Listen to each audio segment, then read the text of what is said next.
Hey, it's Tyler with T-Mann, and I am here with another deck review, friends. And today, I was going through some of my decks and looking at my videos to compare like what decks I've reviewed and which decks I have not. And I realized I have not done a review on one of my favorite IPs. It's the Golden Girls Tarot.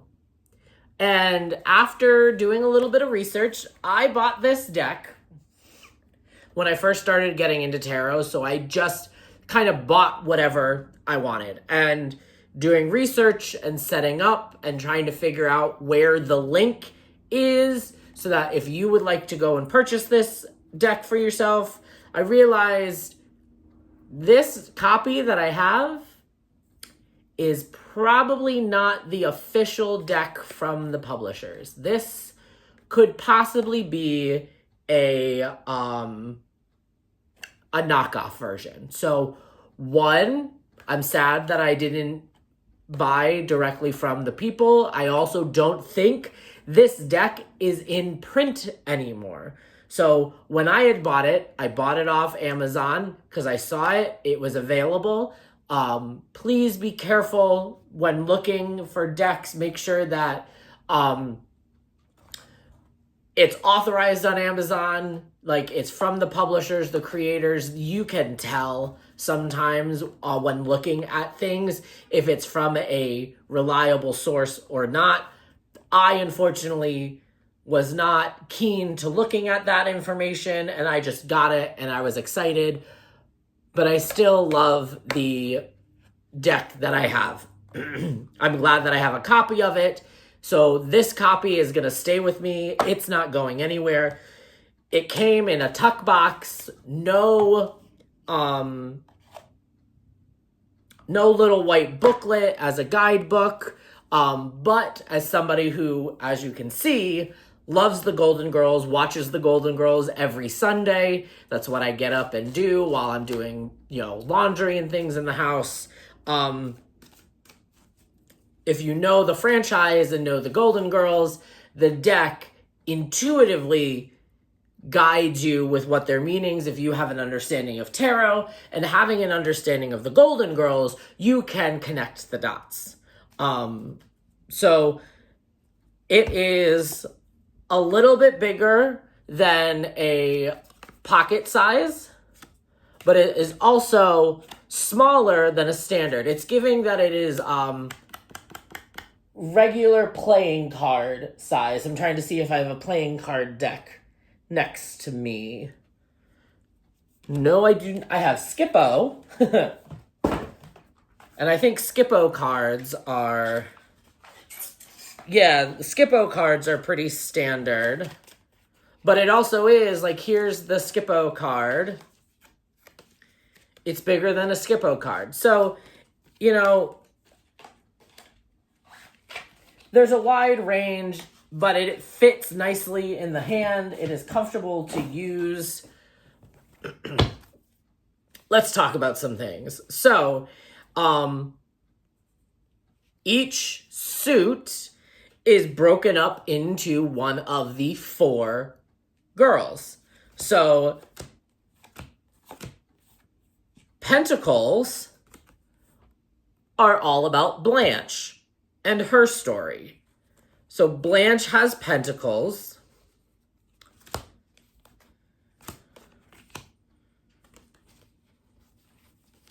Oh, I shuffled it up and it didn't go as according to plan.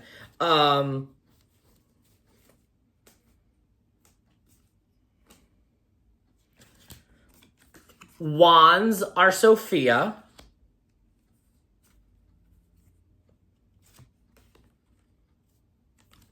Cups are Rose, which that leaves Dorothy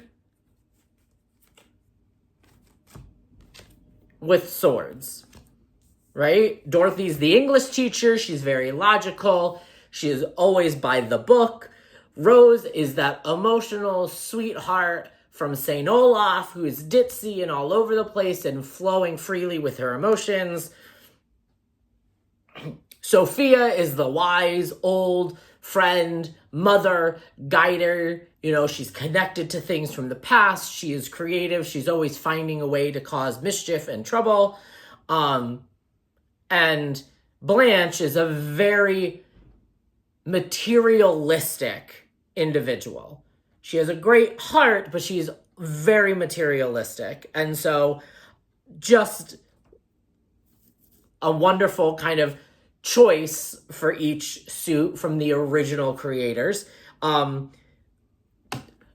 Three of Swords, I love that it takes the image that we're used to of the heart with the three swords in it, but then puts it on a garment that Dorothy is wearing, right? And it's that idea that the Three of Swords is something that we put on to ourselves logically. We are logically hurting our heart. It takes the subtext of that it being overly emotional and like what we feel with a Valentine's heart, and puts it into an additional layer and context here in the card. The tower is Shady Pines, which I think is brilliant, especially because it's on fire, and there's an episode where Sophia might have set the Shady Pines retirement home on fire with one of her friends.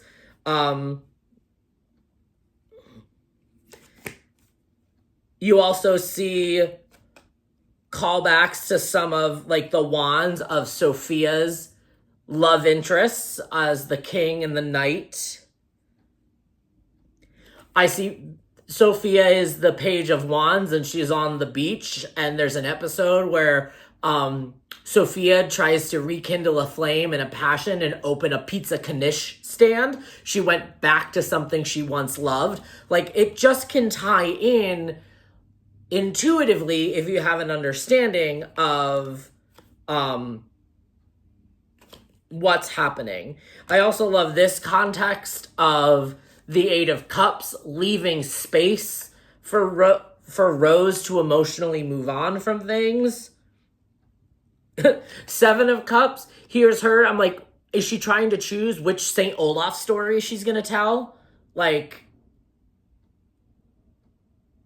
which story about pickled herring is she going to tell about? She gets fancy and uses red hots for the eyes for one episode. You get Miles, you get Stan.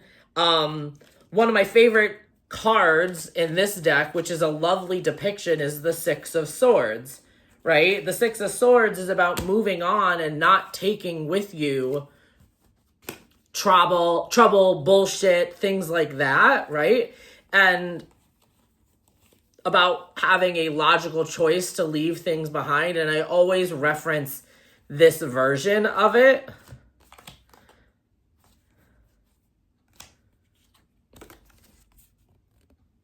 Right? It is Dorothy in a boat moving on from Stan Island in the background. She's making the choice to move forward and move on, but yet she ends up back here in the Ten of Swords, and the 10 swords are like stuck in a picture of Stan, right? It's that notion of like,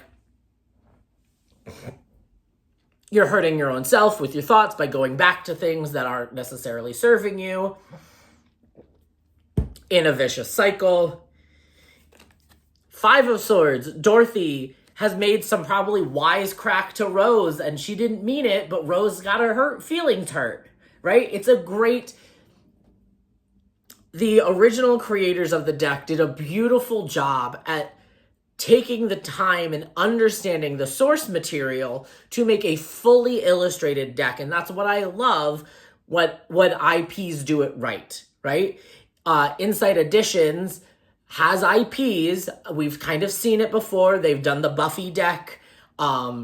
They have done the Lord of the Rings deck that I reviewed, right? They do majors, but then they don't do minors. And I believe they are starting to get better with that. But the thing is like, this is a beautiful IP and I just love it. The Fool is Rose in her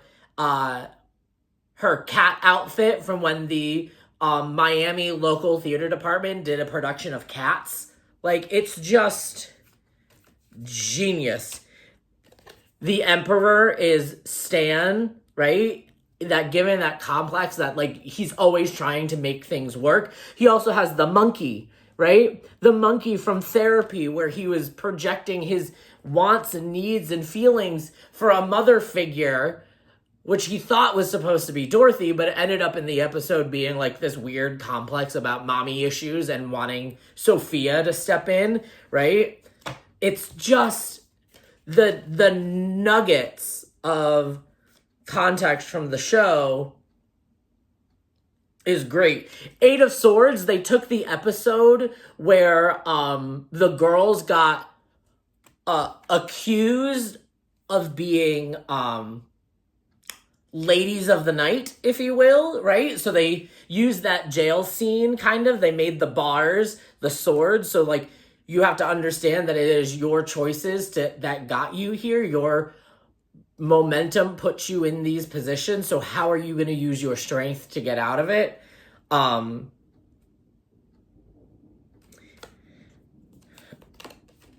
Sophia is the Hierophant. The Lovers card is genius. It is Dorothy and Stan with Sophia as the angel, right? It's that it takes it into a context that is relevant if you know the Golden Girls. I feel like I keep saying that, but it's the Golden Girls tarot deck and I love it and I just,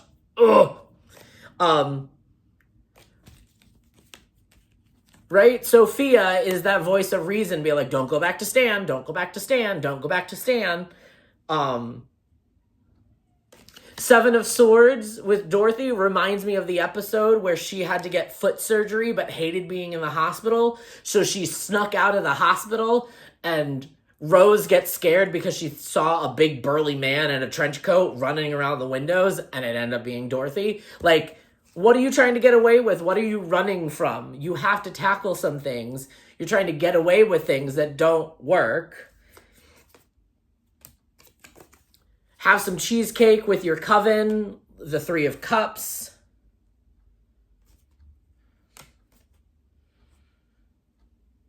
And they made, right? They made all of the girls beautiful in the majors. So we've got Blanche as the star.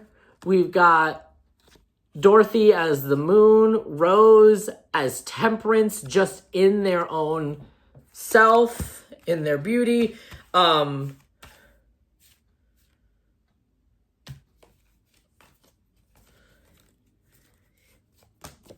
Blanche's Chariot, choosing between two men, the struggle, right?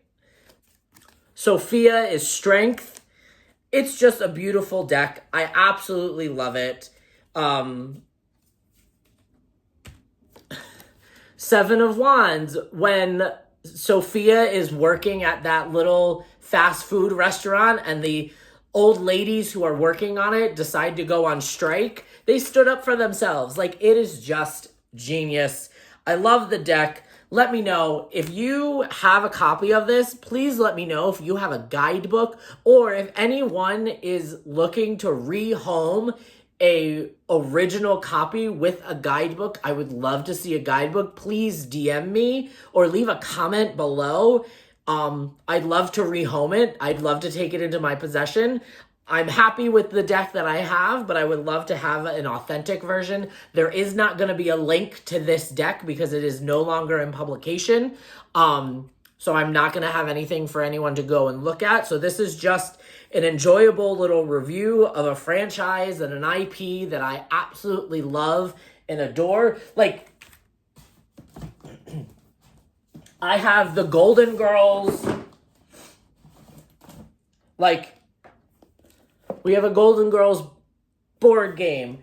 I'd have to really dig it out, but we have Golden Girls Monopoly. Like, I am a huge Golden Girls stan. We've gone and seen a drag show performance of Golden Girls here in New York City on one of our anniversary dates. It's just something that has been in my relationship and my life for a very long time. A closer look of the Golden Girls tarot deck is coming up right now.